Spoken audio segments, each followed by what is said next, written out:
Portobello, Edinburgh's seaside. This is a thriving, growing community with people doing all sorts of interesting things in the arts, sport and heritage. They all have their stories to tell, which is why we have the Porty podcast.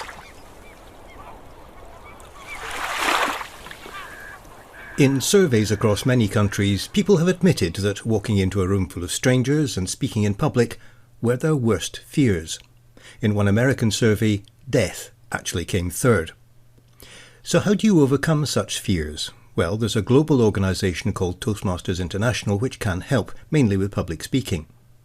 Despite its name, it has no connection whatsoever with the people in red morning coats who act as masters of ceremony. Instead, it's a voluntary organisation, one of whose prime goals is to help people become much more confident when they stand up in front of an audience. There's a new club in Portobello, Porty Communicators, which meets every other Wednesday in the Dalriada, the bar on the beach. Its founding president is Owen McDumphy. Toastmasters is an organisation that started in the west coast of America back in 92 years ago now. And it was started by Ralph Smedley, who worked with the YMCA and who identified a need for young boys, as it was at the time, or young men, to improve their communication skills and also subsequently their leadership skills.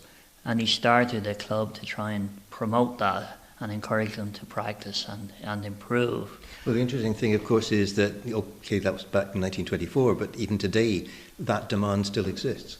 Absolutely. It's more and more a necessity these days.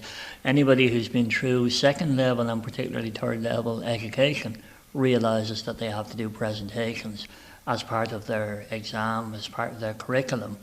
And then most people who are employed or who hope to be employed have to do some kind of presentations either in their work environment or in order to obtain employment somewhere else. Now, I've heard that Toastmasters is a very large international organisation. Just give us an idea of scale. Well, it is particularly large. It's in 142 countries and it has 335,000 members at the moment. But each area is serviced by small clubs of maybe 20 or 30 people. So even though a member might be a member of an organisation that's international and hugely well known, they are working with and helping and encouraging fellow members in smallish groups. So nobody loses a sense of why they're there and who they are. How many clubs, therefore, are there currently in Scotland? There are currently 18 clubs in Scotland, but there are quite a few new clubs which are either just being formed or in the process of being formed. So we would hope to be into the 20s pretty soon. Still a small number for the size of the country. Ireland, where I'm from, has significantly more reach in terms of population. And in fact, if we had the same reach as Ireland, we'd have about 100 clubs in Scotland. Now, you have been the driving force behind getting Porty Communicators going. What was your thinking behind setting a club down here? Well, I was in charge or director of Toastmasters in all of Scotland last year, and prior to that I was in charge of Toastmasters in Edinburgh. And one of the features in Edinburgh is all the clubs were centre city, and that was difficult for people who wanted to go after they got home, had their evening meal and then perhaps go back out. They weren't going to head back into town. And we did a study of where the majority of Toastmasters in Edinburgh lived, and they lived in that Musselburgh through to Leith, out as far as that catchment area. And I felt with the interest that we had in that area that we could use existing Toastmasters to help nurture a new club, or more than one club in fact. And that's really where the idea came from.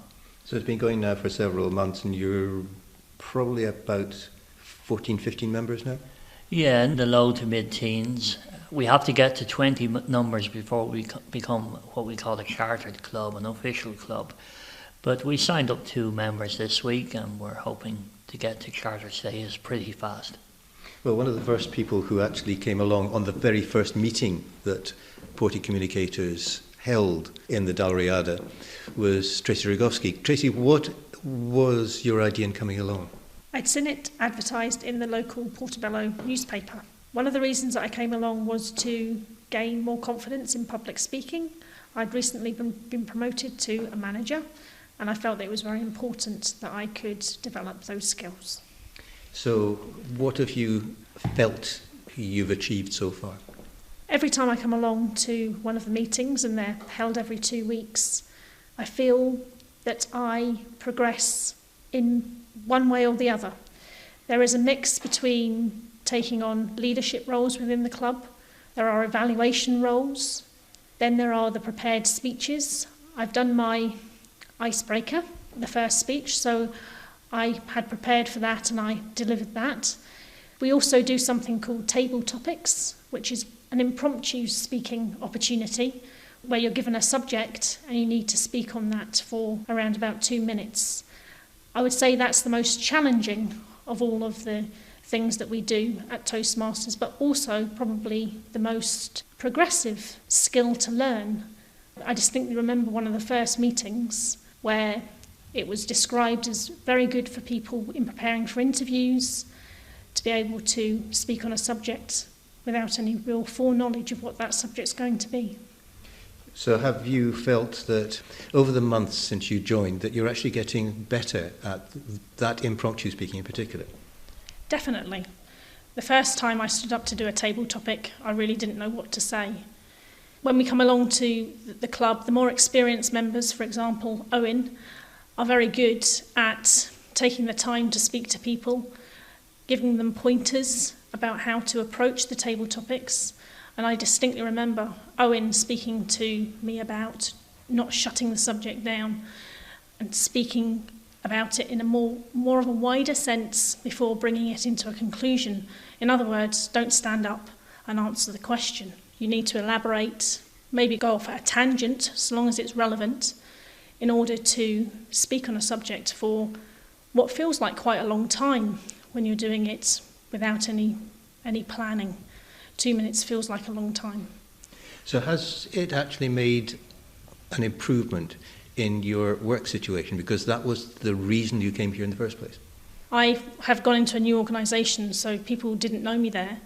I've always found it quite difficult to speak up. When, for example, I'm in a meeting, I'm more of a listener than somebody who speaks for the sake of speaking.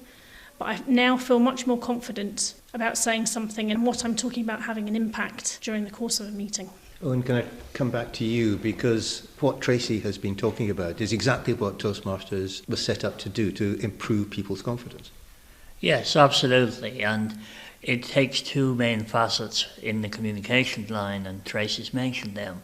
Some of us in our work environment have to make formal presentations and therefore have to prepare, have to organise, have to structure our points and our thesis in order to get our point across, and perhaps to convince somebody, persuade somebody, even inspire somebody. Most of us in our daily lives have to deal with answering questions or being able to make a point when people are firing questions at you, people are talking across you. So you have table topics which enables you to do that, or to practice doing that. Okay, so what are your hopes, ambitions for this club? Well, my hope or ambition is that our numbers will get to about 25 to 30, which is an optimum size for me of a club, that we will see people develop, as we already have with Tracy and other members of the club, develop their confidence, develop their belief in themselves, that they can get their point across in a coherent and comprehensive manner and a persuasive manner, and see them develop and bring more people behind them, so that we improve the communication and leadership skills in Portobello and in its environs. And perhaps people like Tracy will go on to spawn clubs in other parts of Edinburgh, as I have done here. It's approaching the time of year when resolutions are made, so if you have a fear of public speaking or feel you would like to improve your skills, then the next meeting will take place on Wednesday the 4th of January in the side room of the Dalriada at 7:30 sharp.